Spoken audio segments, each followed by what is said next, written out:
August 9 तारिख में विश्व आदिवासी दिवस पालन अवसर में गुणपुर नुआ बसस्टाण्ड ठारू आदिवासी मानक पारंपरिक नाच गीत सह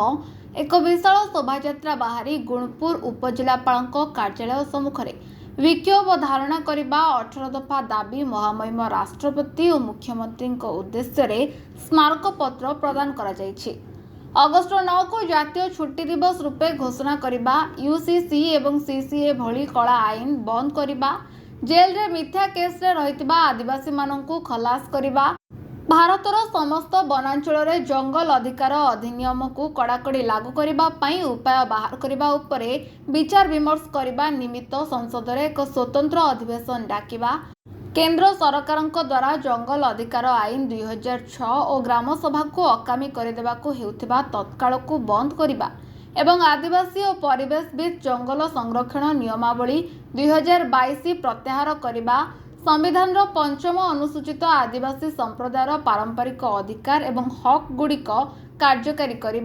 भारतर आसाम राज्य और अन्य राज्य में थिबा आदिवासी पहाड़ी जिला गुड़िक पंचायत राज घोषणा करने,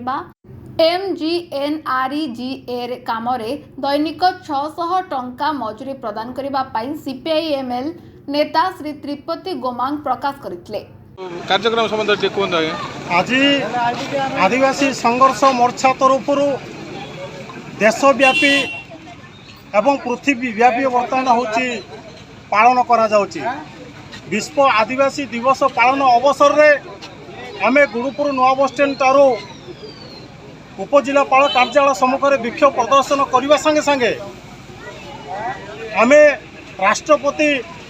एवं मुख्यमंत्री उद्देश्य आदिवासी लोकंकर जो अधिकार अच्छी से अधिकार को सब्यस्त करिया पारे आमे स्मारक पत्र देइछु। सेतिरे मुख्य कथा आदिवासी लोकंकर जो जमी जल जंगल प्राइवेट हाथ में वर्तमान कंपनी हाथ में ओडिशा सरकार और केंद्र सरकार दबार जो योजना करुचे ताकू बंद करिया पारे यूसीसी सीए वर्तमान जो आईन लागू करचंती संपूर्ण बातिल करिया पारे